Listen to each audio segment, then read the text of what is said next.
Okay, guys, welcome everyone to the third ELX event, the final one of the year. Unfortunately, I've brought the Sydney weather with us. Stand over here, so I'm in the picture. So I do apologise about that. I was in the taxi earlier and thought, Christ, I really hope people turn up today. So look, thank you for all coming. First off, I'd like to start by acknowledging and paying respects to the traditional owners of the land which we conduct our gathering today. We respectfully acknowledge the ancestors and elders past and present and those who arrive into the future. We also acknowledge the traditional custodians and their ancestors of the lands and the waters across Australia where we conduct our business. So again, it's fantastic to be back. A warm welcome to all the new faces and welcome back to those that have been before. It's great to see a lot of familiar faces, so we do appreciate you coming back. As mentioned, this is our final ELX of this year. So as ever, please share any feedback. We do have I haven't got it out, but there is a QR code with a questionnaire. So please fill that in and pass on the feedback so we can make ELX even better. On behalf of the leadership team, Addy and, start that one again. Addy and Kate and myself, again, thanks for all being here. As some of you may or may not know, ELX is a collaborated and, I guess, open environment of tech leaders in Melbourne. The purpose and the reason why we put on ELX is so that leaders and managers can have an open forum, ask questions, and kind of discuss relevant events, and hopefully get something from it. This series is powered by Zendesk, Xero, and Latitude IT. So again, once again, thank you for all coming. So in terms of our speakers, we have on the screen today, first ever virtual speaker. So we have Pete Bonney, the EGM and product engineering at Xero. We have the lovely, Sigal Pilli. Is that pronounced correctly? Perfect. She is the CFO at Seer Medical. And we have the one and only Charlie Carpinteri, the director of RollingLabs. So if everyone can put their hands together and a round of applause for the speakers.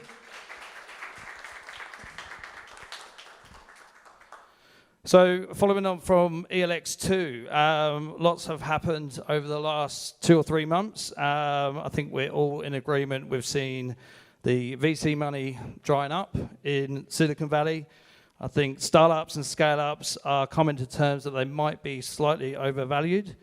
Runways are drying up. And I guess the biggest thing that I've seen and read is you've got big companies such as Meta, for the first time ever, looking to make redundancies. 20% of the staff will be going. So it's safe to say that the free money era is no more. This ELX is looking at how we reinvent tech finance, so how we manage tech budgets in today's market from growth to acquisition. So, moving on, I will hand you over to Will Wetherall, who is the Client Service Manager at Latitude IT. Will, over to you. Okie dokie. Thank you very much for joining us this evening. In spite of the inclement weather, thank you very much. Brian will be departing at some point halfway through the show. It's not because he's bored, it's because he has other things to do. The rest of you all have to stay until the end. So, what I'd like to do first is learn a little bit more about our illustrious guests. So, ladies first. Sigal, can you please tell us who you are and what you do? Thank you. So I'm Sigal Pilli. I'm the CFO of Seer Medical. Seer Medical is in the epilepsy area, diagnostic of epilepsy and machine learning algorithm. Before that, I was in fintech, and before that at e-commerce and Vato, and before that, who remembers? Originally from Israel, been here for 20 years. Yeah. Do you know anything about budgets? No. Okay. Don't worry, we'll wing it. Charlie, who are you and what do you do? Yes, thanks. I've been in a lot of different senior tech roles in the last 5-10 years. But right now I'm working as director of RollingLabs. That's my own little side gig, if you will. But I've been in a number of different industries over the last, 20 years. I started in the red light speed camera space, which was such a tough space to be in. It was good work, great technology, but people either hated you or loved you, and most people hated me. But that was really interesting. That was probably more government business facing, and I spent 12 years in that space. And then I moved into the EV or green tech space for a few years, and I really loved that. That was probably my first foray into more consumer-facing tech. And I really built this passion for being close to the customer and things like that, and was responsible for building the biggest EV charging network at the time, which was really awesome. And then I guess in the last 5 to 10 years, I've been everything from fintech to apparel and consulting. So yeah, quite a broad range of things that I've been involved in. Wow, we look forward to unpacking that. The red light camera business must be very lucrative. I was in the US, so so my industry-based learning is like an internship, I guess, coming out of Swinburne. I was placed at this company. They were building the first digital system at the time. So everything's digital these days. But at the time, there was no digital platforms out there that could actually take a picture fast enough and all that sort of thing. So we had to build everything. We built the camera, an amazing 1.4 megapixel high resolution camera at the time. I'm probably dating myself now. And the interface, the software, everything. Everything was pretty much built from ground up. So it was a really interesting time. We took our first black and white image on a Saturday, our first colour image on a Sunday, and I was on a plane on Monday to the States to go and install it. So it was pretty cutting edge, but very exciting. Yes, I guess you could say it was lucrative for a while from a revenue generating perspective, if you look at it that way. But the sort of things that we used to see people do would blow your mind. That should not be driving on the road. So those are the people that really should be paying. So yes, it was. You always bump into people that got a ticket. I'm sure a lot of us have. I have. It's painful to get a ticket from your own inventions, but yeah, it is. Should have had immunity written into the contract. Yeah. No, not quite. Thanks a lot for the intro. Pete, actually I need to look up there. Pete. How you going? Who are you and what do you do? Hi everyone. Sorry I couldn't be there in person. I'm Peter Bonney. I'm the EGM of Product Engineering for Applications and Services at Xero. That's a group of talented individuals who deliver financial services. Kate and Andrew, I think, are sitting in the front and second row there. And other groups who work through what we refer to as connected workplaces, which for Xero, which is a small business platform. Core to that is the apps that employers use for their employees, so things like timesheeting, expenses, payroll. And then lastly, our ecosystem team who manage the developer experience, our external API, how we integrate with partners more broadly. So pretty exciting place to be. Prior to that, I was at Coles Group where I had a similar technology leadership role, maybe a little bit broader in terms of accountability, but really an organisation going through a huge amount of change. And interestingly, for this conversation, one with extraordinarily small margins. So learned a lot of valuable lessons through my time there. Prior to that, a number of other kind of technology leadership roles in insurance and consulting. So Pete, great to be here. You might have to repeat that, Pete. I don't think anyone heard you.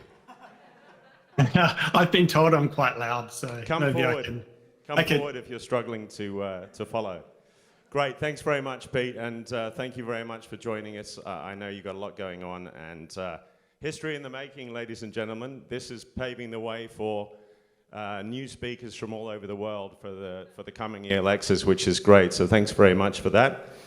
Okay, so let's get straight into it. Actually, one thing we've realized about these ELX events is they go by in the blink of an eye, and I've got 1,000,001 questions, but this is all about you. We want to make sure that any questions that you've come here today, any burning topics that you brought with you that you'd like to explore, that we zero in on those, pardon the pun. So what I'd like you to do is, we have my beautiful assistant, James Schwab, over there. He's got beautiful handwriting as well. What challenges, what questions have you got that you'd like answered today? We'd like to put those up on the board and make sure we get everything covered before we run out of time. Phil, wait, hang on, sorry. It's really about dealing with the cyber attacks. So you budget for your entire year. Budgets are very, very tight at the moment, and then suddenly, you get a cyber attack out of the blue, an Optus, a Medibank, one of those types of things. How do you then budget for that and the reaction that has to follow that? Got that, James? That's a very topical one, close to my heart. Cyber attacks. Okie dokie. Oh, and please introduce yourself if you wouldn't mind. Hi, Mark. Nice to see you. Hi, I'm Mark. The question I have is around trying to balance, I hate using the word agile, but sort of being able to sort of dynamically choose what you're going to work with through the year, but having a funding model that is, tell us what you're going to build in the next year. Great. I'm Alzan. I think my topic of interest at the moment is shifting from a project-funded model to a product-funded model. So instead of just reacting to people that have money in the business, actually building what we need to do. And I think it ties very closely with the cyber attack question as well. Awesome. These questions are way better than the ones I had in mind. Keep them coming. Who else? Come on, don't be shy. I'm sure your brains are full of questions. That's why you're here, your searchers. No? Okay. That's a pretty good start. If you do think of anything, just put your hand up. I'll run over with the microphone at any point. We're not going to wait to the end for Q&A. We're going to just get straight into it. So please don't be shy. Okay, cool. So, well, the first question I have is really about, we talk about today's market and reinventing tech finance in today's market. I'd like to just kind of understand what today's market means. We've all been looking at Silicon Valley. We've all seen that there's a lot of redundancies, slashing of burn rates, millions, billions wiped off valuations. Even Meta is cutting staff. Elon Musk is saying that if he buys Twitter, he's going to cut the staff from 75,000 down to 2,800. I mean, it's pretty mind-boggling. What, in your opinion, is the effect of that here and now? How are we feeling that? Do you want to kick us off on that, Sigal?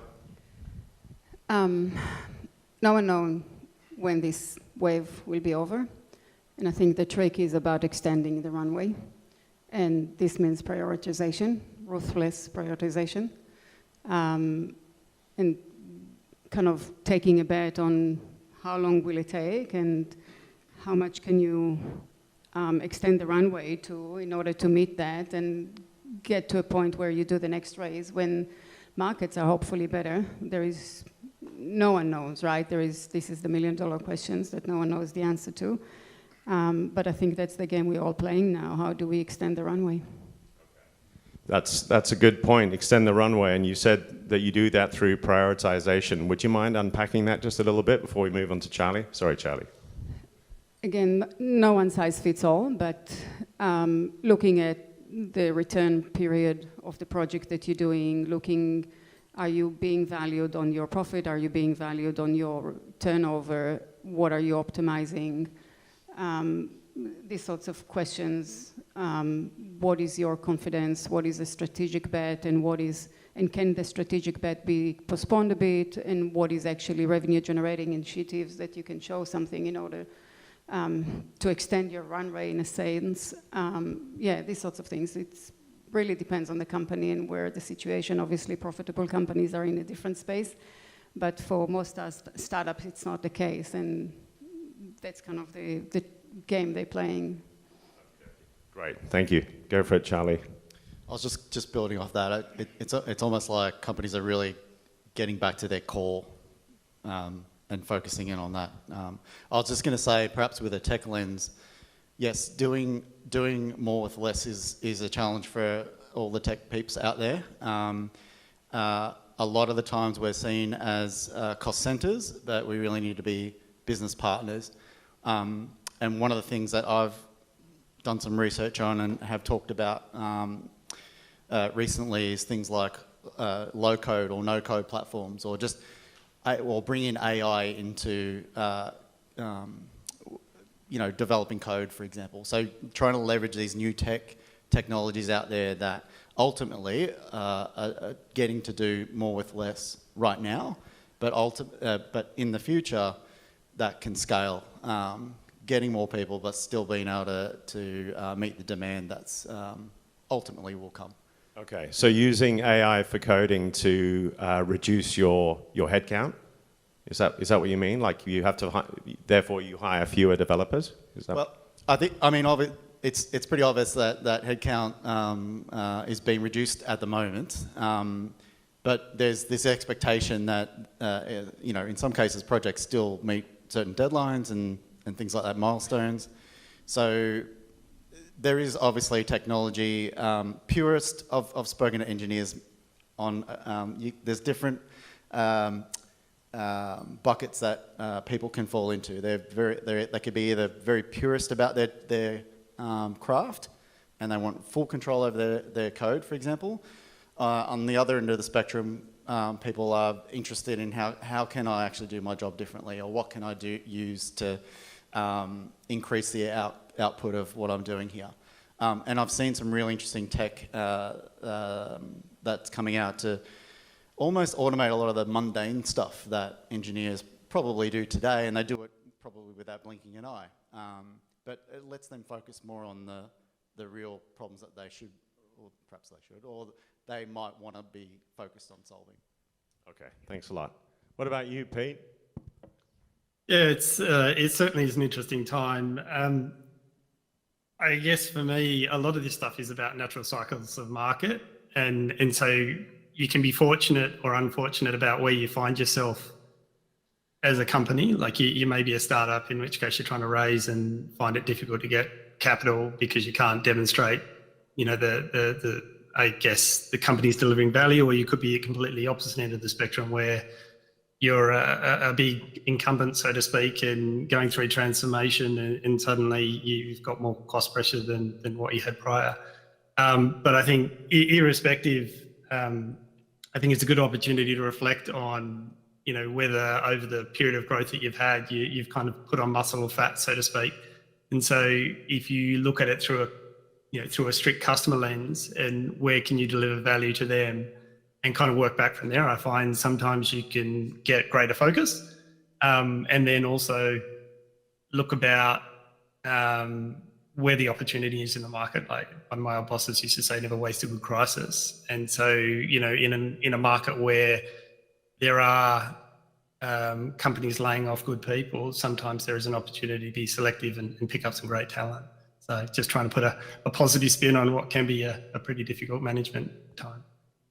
No, that's a very good point, and definitely for us as recruiters, we are seeing the beginnings of a rebalancing in the candidate market. We've had this unprecedented decade of prosperity where money's pretty much been free, and the talent bubble has just been totally ridiculous. I mean, we've never seen anything like it. It's completely unsustainable. So I guess that's one of the, look, there's lots of positives to unpack in a climate such as this one, but I think that's probably one of the first ones, that there'll be more talent available, and some of the companies that weren't able to compete previously for good people will now be able to secure them. So that's definitely a positive, which is good.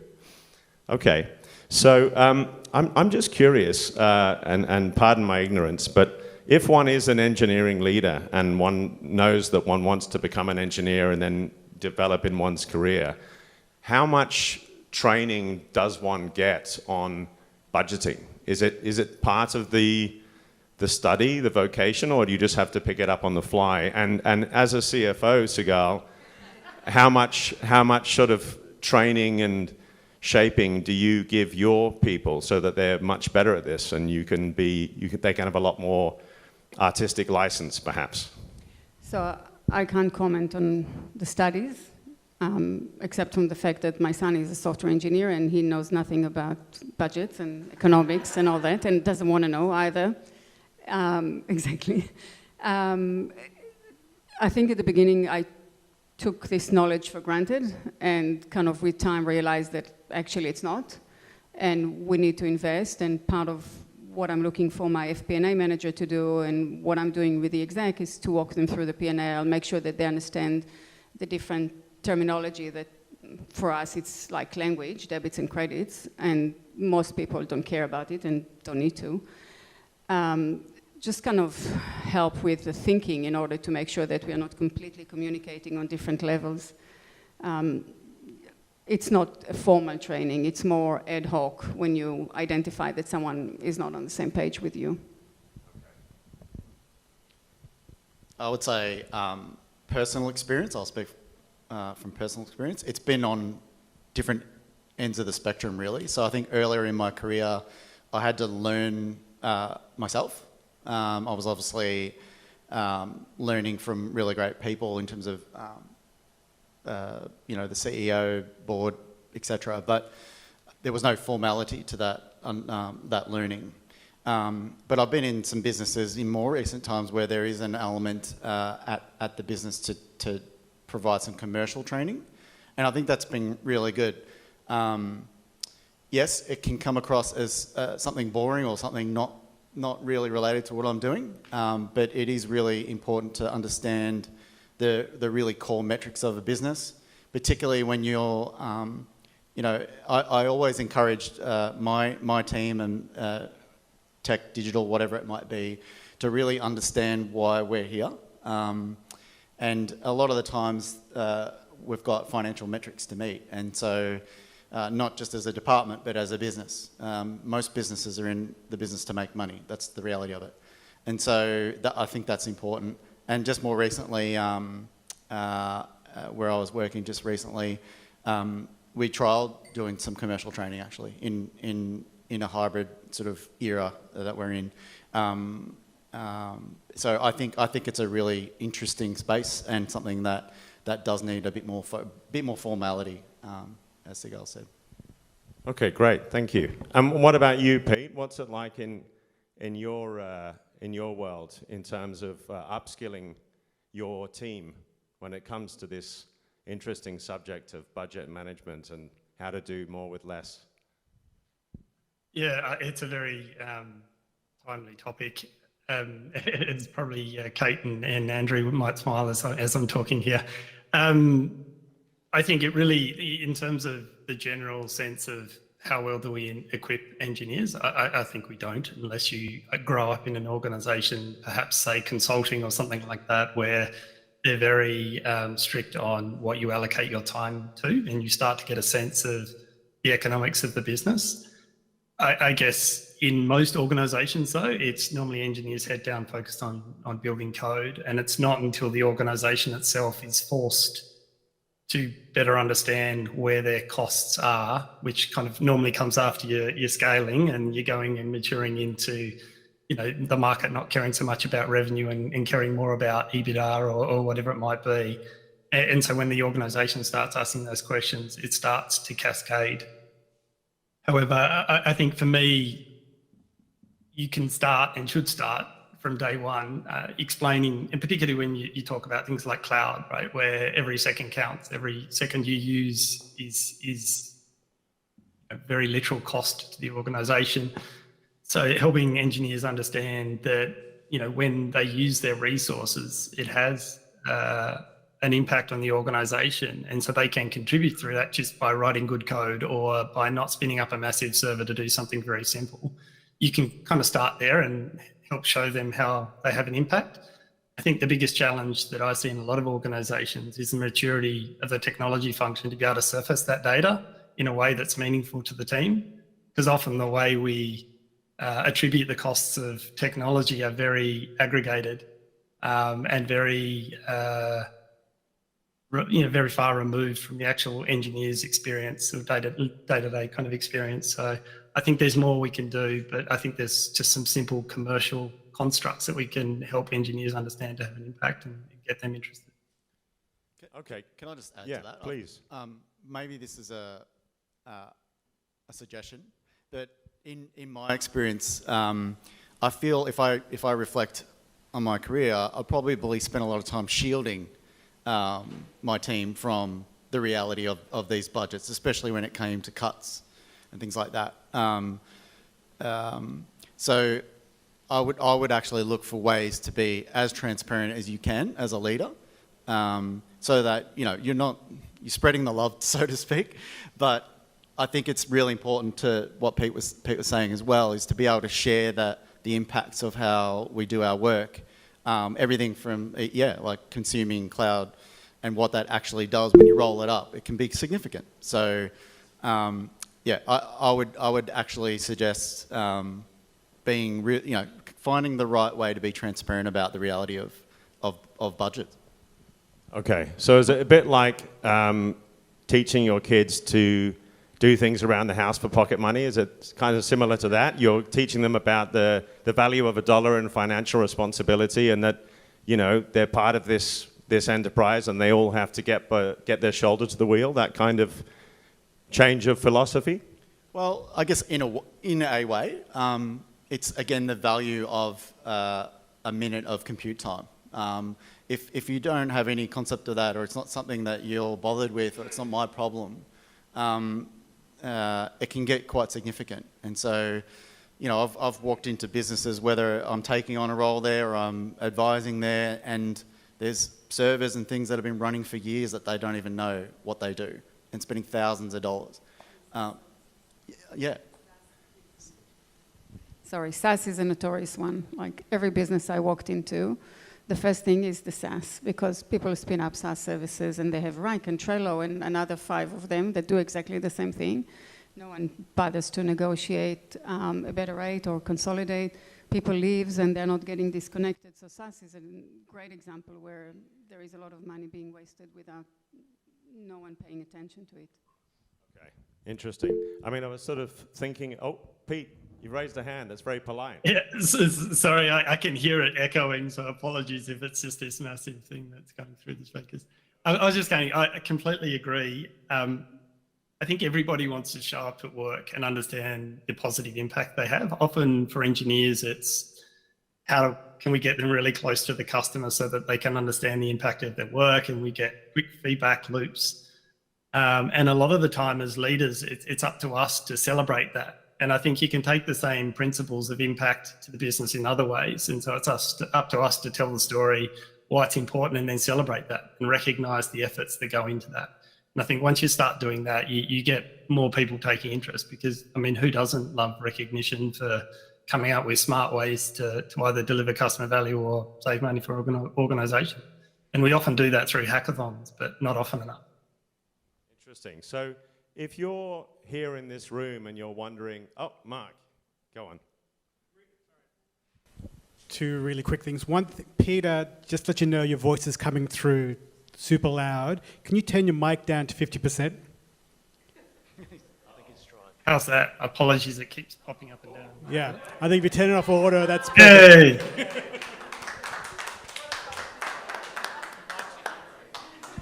You're on a roll, Mark. Ask us something else.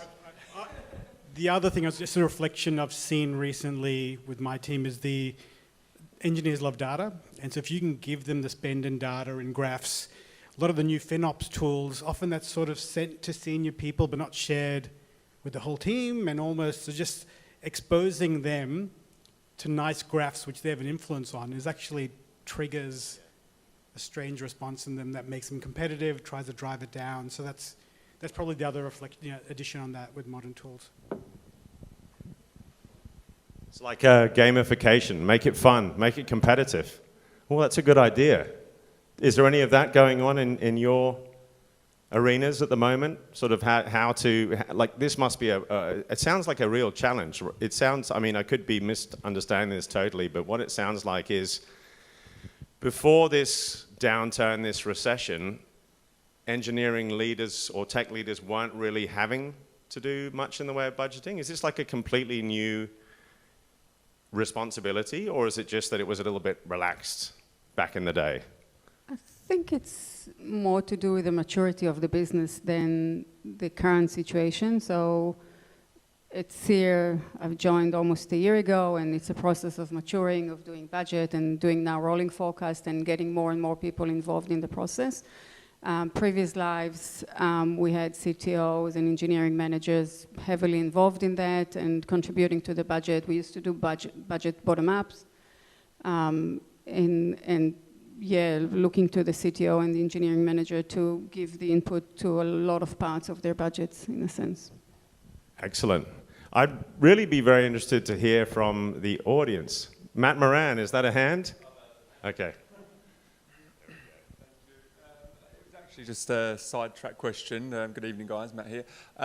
One thing I just wanted to add to the board, just conscious of cost saving in this market. I just want to hear a bit more about outsourcing. It's always been there, but I would have thought this is a time where external vendors, outsource mobs will be swimming around companies, selling the dream of saving costs, whether that's moving things offshore, whether that's working with their own direct teams. But I just want to factor in outsourcing to this and just hear a bit more about that today. Thank you.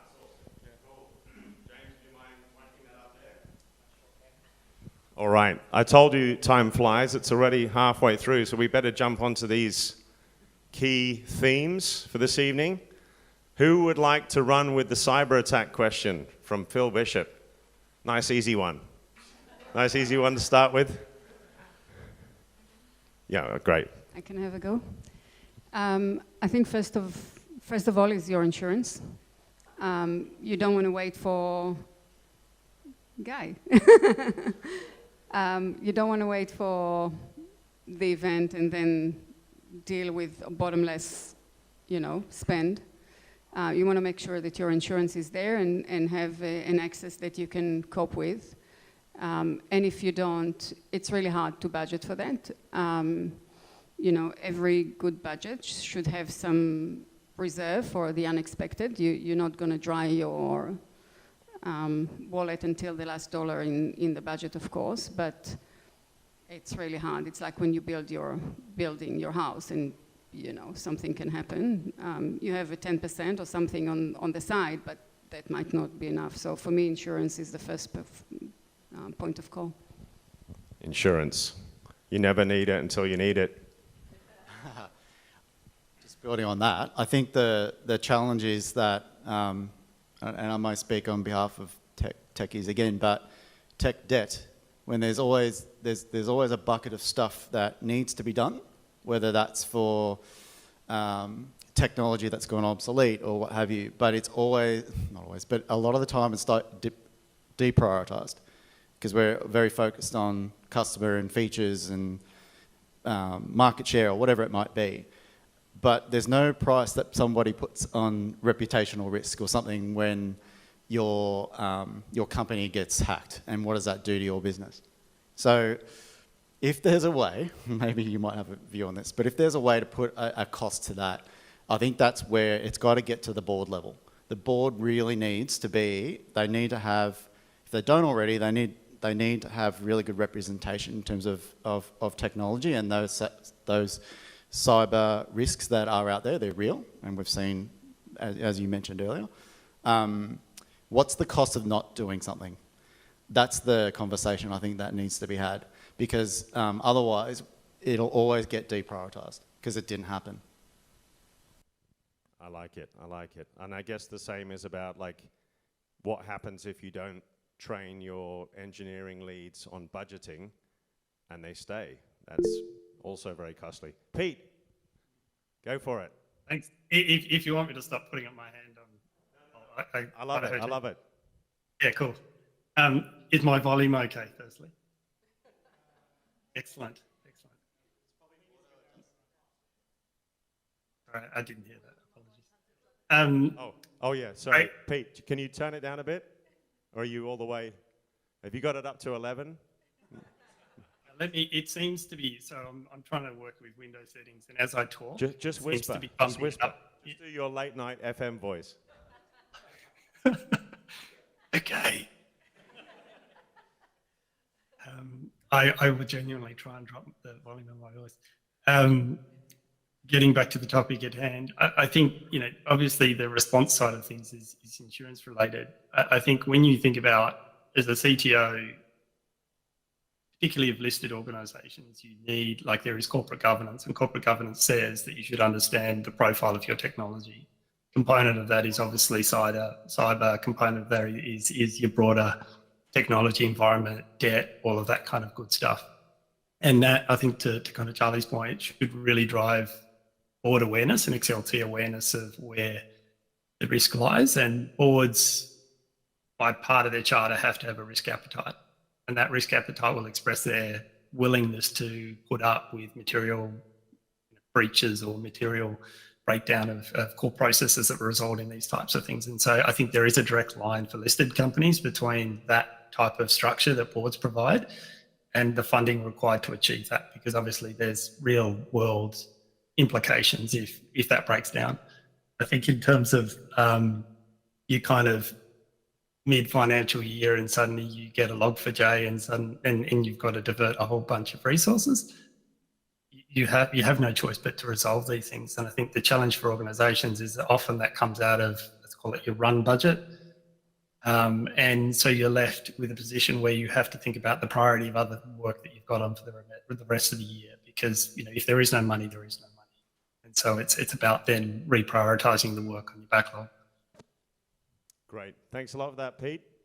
Okay, go on. Just to build on, what you said before, it's the risk register, right? Like, this is how you build these things into the roadmap and make sure that it's not only the new features, but also you paying your debt and making sure that you're compliant. And there is always work which is not very sexy, but needs to be done. And yeah.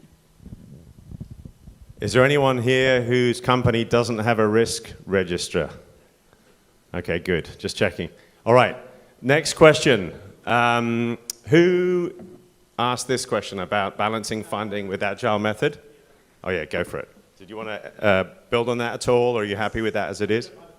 I don't know if other people experience it, but you're often trying to, from a product point of view, and it sort of falls into that second one of, you want to have a product mindset of being able to adjust to the changes and build what the right next thing is. But there are often requests, when you're doing the funding requests, it's like, I want to fund my team, which is a bit for that second one, or you might get asked, from a Wesfarmers business, we're getting told, okay, what do you need, what do you want to do for the next year? And it's like, I could tell you that, but I'll definitely be wrong, right? So do you want the wrong answer, or do you want, and so I don't know if there's other experiences that have been had here in that space. Who wants to riff on that one? Charlie, should we start with you? I can't wait to hear your view on this one. But I would say, that's definitely something that I have not personally nailed yet in terms of that shift of project funding versus product funding. I've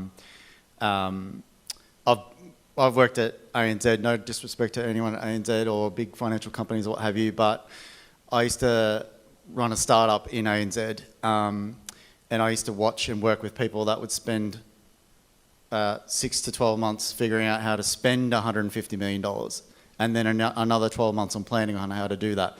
And it was killing me because I was like, I could have done it by now if you just give me a quarter of that.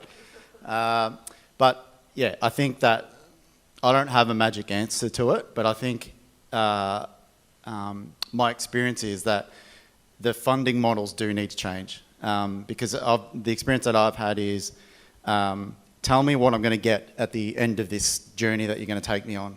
What exactly is that going to be? Now, business casing is a really educated guess at the end of the day. It's kind of like what you're saying, really. That's the reality of it. You don't really know what's going to happen, and things can change. So being able to somehow break that down into micro investments or what have you, where you introduce those milestones, and there's this concept of investing in learning, so that you are breaking those investments down into smaller pieces, and then you're not placing those major bets that you don't really need to. Thanks for that, Charlie. So agile versus budget. So Invato was my first role in tech. and we needed to build something for compliance. And I said, how long will it take? And the answer was, we don't know. So what do you mean you don't know? I need to know. I need to know. We need to be compliant. But we don't know. It's not working like that. Okay. So it was an interesting journey of education for me. And I think we landed at the end on a balance. So what are the core features? What is reasonable? And giving the confidence to the team that no one will be hanged if we're not meeting the target. Same way we do something in finance, and we don't know how long it will take because it's the first time we're doing it. It's the same for the engineers. It's just a process of communication and meeting weekly and seeing how the progress is done so everybody can say, actually, this piece of work is much longer. Is it still worth it? Should we cut it? Should we remove some of the things? Can we do first phase and then second phase? So to me, it's all about the communication. And I'm with you around the business cases. Business cases was a dirty word for us. Like, no one was allowed to say it even, honestly. You know, and I'm a finance person. So we moved to canvases, which was a lighter touch business case, but basically gave me everything I needed in order to be able to say, okay, we can go ahead, we shouldn't be going ahead, we should do a smaller chunk and things like that. And I think it's about finding the sensible balance between too much. You know, first time I did a business case 25 years ago, it was about 200 pages. No point, just no point. Wow, 200 pages. Yeah. Just around the business cases and canvases and those kinds of things, I find that it kills innovation in engineering teams. Because although it's still one page, it takes a lot of thought to put everything in there to satisfy the needs of the execs that's at the end of the day giving you the money. And if you don't have that hurdle, you can actually deliver what you need to deliver before you even get to approve the business case, which is to your point about giving me a quarter of the funding. So I think that's from my point of view, it's about trust a little bit, like trusting that you hire the right people, giving them the runway to fund a financial year, and then trusting that you are giving them the vision of what you want to achieve as a business, and they will get you there. And it's about making that shift. Like, how do you shift a traditional company that wants business cases to a model where let's trust our engineers to build what we need to do to be successful? I think it's a bit more nuanced than that.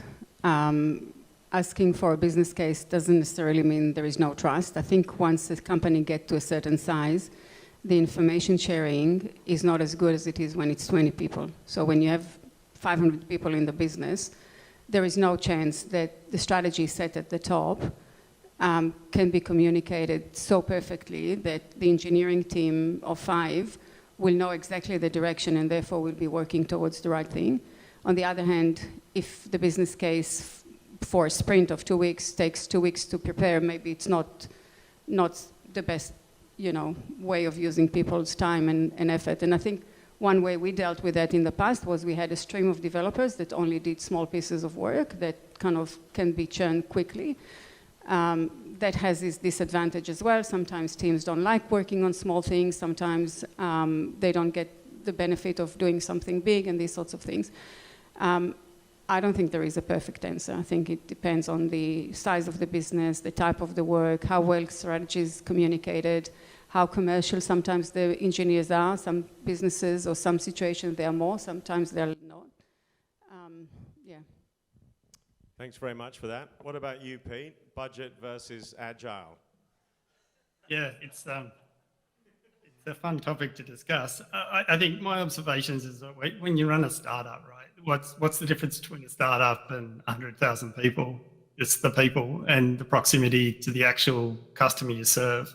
And so in small organizations, you can do, I think that was El Zane's voice. I may be mistaken. It was very familiar to me.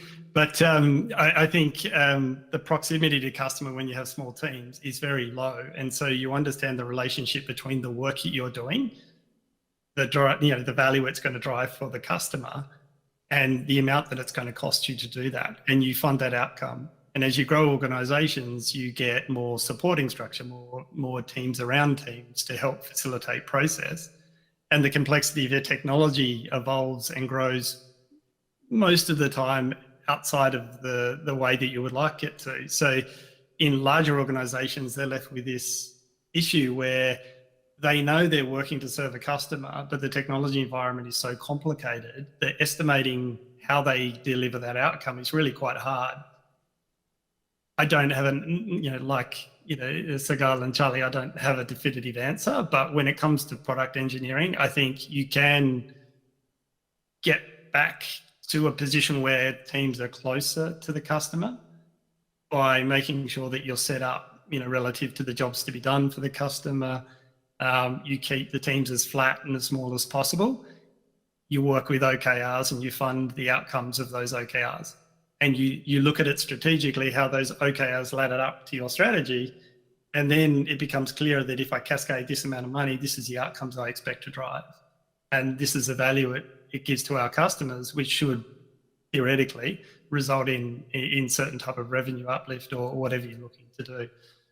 When it comes to big like ERP replacements, big capital rollouts of physical hardware and things like that, it becomes much harder. So I'll kind of reserve less opinion on that one.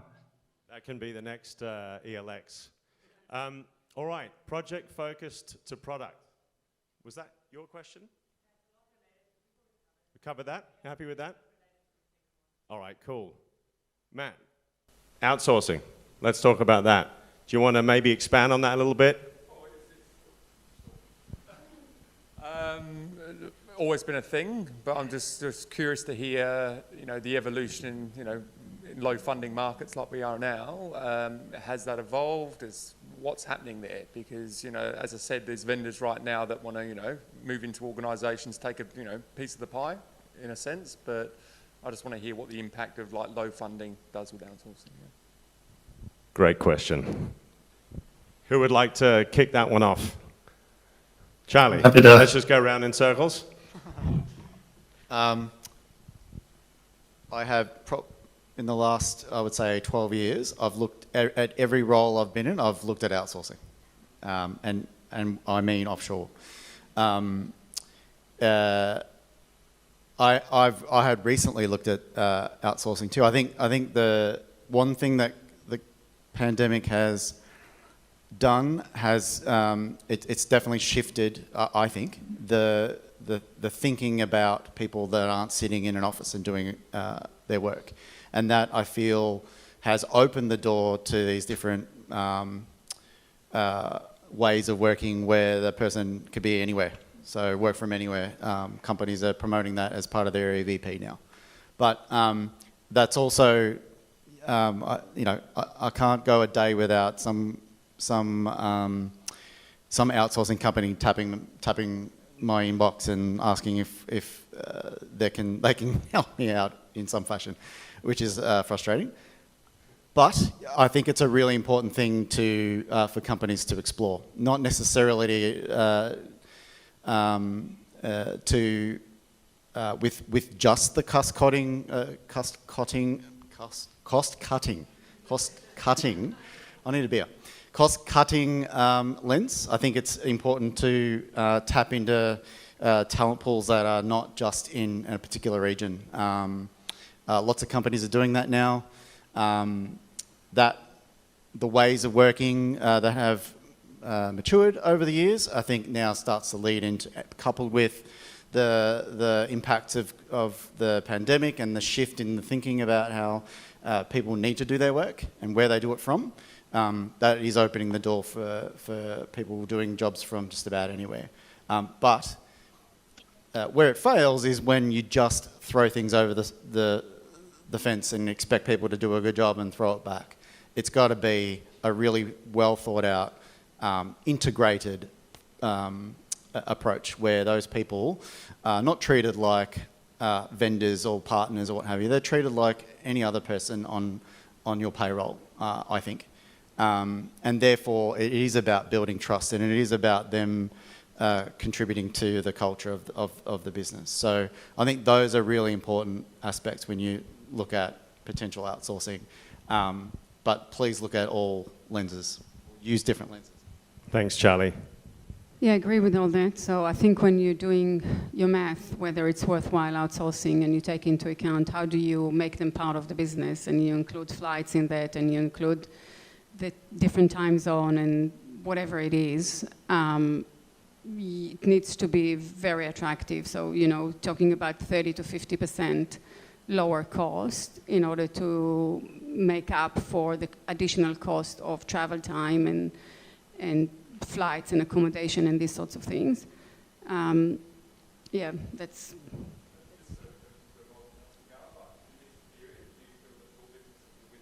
Has explored that more than it did pre-COVID? Not at Seer currently, unless the two engineers here will tell me otherwise. Sure. But in previous life we did, and I'm, you know, in my other hats as well, we looked at it. I must admit, I never heard a CTO happy with the outsourcing, be it in the Philippines, be it in India.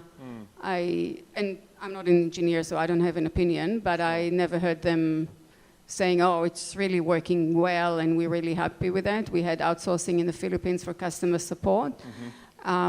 Really hard making them understand the business, making them, because from one end you want to manage that, you want to manage the KPIs, and they're far and they don't understand the business sometimes, so their responses are not always in the same tone that your team responses will be. A lot of issues with that. It's not a silver bullet. Thank you, that's very insightful. Thanks very much, Matt. Thanks, Sigal. Pete, what do you think on this topic of outsourcing and in today's market? COVID has definitely changed, I think, the definition of outsourcing. Personally, my opinion on it is you never outsource in the sense that we have, I guess, team augmentation. I would never outsource strategic things for an organisation. So, for example, if you've got product engineering teams, you need to build whole teams. Fractionalising teams across geographies is a hiding to nowhere, in my opinion. And so when you think about building teams that own outcomes, then it really changes the definition of outsourcing, because that really shifts some critical IP for organisations offshore. And so whilst we might have vendors who are capable of that, it's kind of like, well, do I want the most, the biggest levers of my organisation with, ostensibly people who can leave at any given moment? And, I think anybody who's dabbled in outsourcing understands how difficult it is to manage quality and throughput of external teams. So for me, when we talk about what is probably traditionally known as outsourcing, I think of things like business process outsourcing. So, for example, if you've got finance functions or other things that are really just cranking the handle of running a business, then that can make sense. Likewise, if you're, from an architectural standpoint, if you have technology that you've put into, I guess, a maintenance mode, or you're phasing it out and you're really just looking for support, you can look at things like that. But wherever you're talking about people or customers and you need, it's a strategic lever, I think you've got to think differently about it. And I think the point that Charlie was trying to make was making is, you can build teams anywhere now. You look at Atlassian, right? They're talking about work from anywhere, driving a van around the country, hiring anybody who will listen and demonstrate skills. So I think the opportunity to get more commercially viable teams is now really, how do you set up your workforce relative to time zones? There's great talent coming out of South America. If you're running a business in North America, there's great talent in India and Southeast Asia. There's great talent in parts of the Eastern Bloc of Europe and many places. So it really depends on where you run your business and how you want to kind of do that follow the sun type approach. That's a very interesting point, actually. I'm curious, how many companies in this room do that? Employ people anywhere in the world? If you've got a laptop and an internet connection, you can work. Is that quite commonplace now? Is everyone doing that? No? Okay. It's actually a little bit harder than people think because of payroll. Right. There's only a few platforms now. There's a couple more emerging that if you're actually interested in running a global workforce, you basically got to sign on with a global payroll provider. And it doesn't cover you for the permanent establishment risk from tax perspective. So it covers you for your employer benefits if you use Papaya or one of these firms, but you're still exposed on the tax side. So, and that's the biggest hurdle. So we allowed for work from anywhere, but it was limited for 3 months. Right, okay. That's before the tax obligations kick in. It kicks a bit later, but to be on the safe side. Okay, yeah, absolutely, absolutely.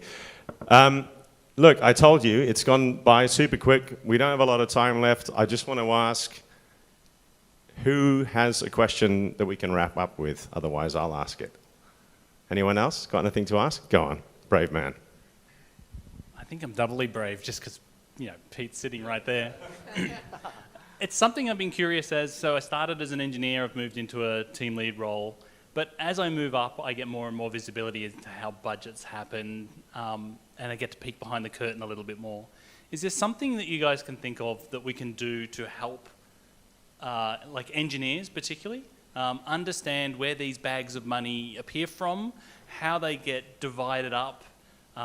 Because like at the moment, I know there's a lot of conversations about wages, and sometimes we have to go to engineers and say, hey, there is no money for this or there is no money for that. Helping them understand why, how we got to that conclusion when we're designing a budget. Is there any way we can sort of lift the curtain a little bit? So in other words, like, how do you win over the CFO? Yeah. Okay, cool. I'm not going to tell you. No, I think it's very different for different companies. Loss-making company versus profit-making companies. Clarity on strategy versus when there is no clarity. Small versus big. It's very different. And I know for myself, in different positions and in different period, different companies, you make different decisions for something that can look very similar because the market condition has changed, or because maybe the trust you have in a certain team is different, or because you think clarity is not there yet. And so, yeah, sorry. I think just probably building from what I was saying earlier, we all talked about commercial acumen. That's definitely something, but I do think, so I did mention that transparent or not shielding people, and I think Mark mentioned, some of the really cool FinOps tools that are out there that provide data to people that are really, interested in it. But can I say, partner with your finance team. One thing that I did learn probably in a fairly recent role was having a really strong partnership with someone in the commercial or financial side of the business was not just good for the leadership of that particular department, but being able to help leverage their knowledge and share it with the broader team as well. Everything, we were doing things like lunch and learns and just trying to share that knowledge. I would say partner. Thanks, Charlie. Pete, take us home. I clearly need to spend more time with Andrew. I'm joking. I echo the comments on transparency. I think often we talk about,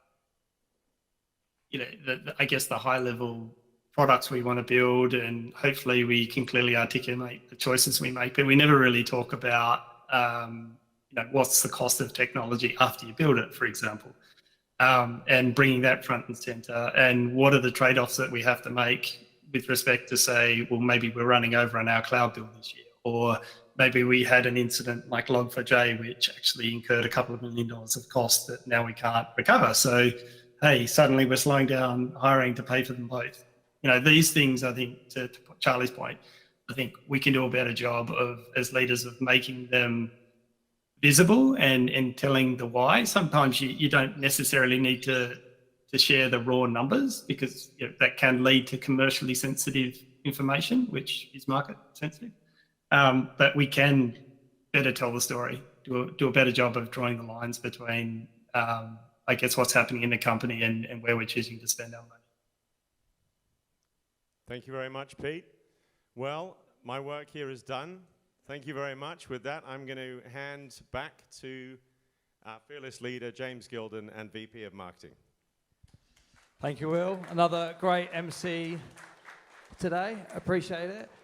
Look, amazing session. Thank you, guys. If I can have a big round of applause for Peter, Sigal, Charlie, Will, and a special thank you to Kate and Addy for helping for the event. The pizza has finally arrived, so please eat it. It's not going to go to waste. And mingle and have some beers and drinks. Thank you very much. Thanks so much, everyone. Great to Thanks, see you. Pete.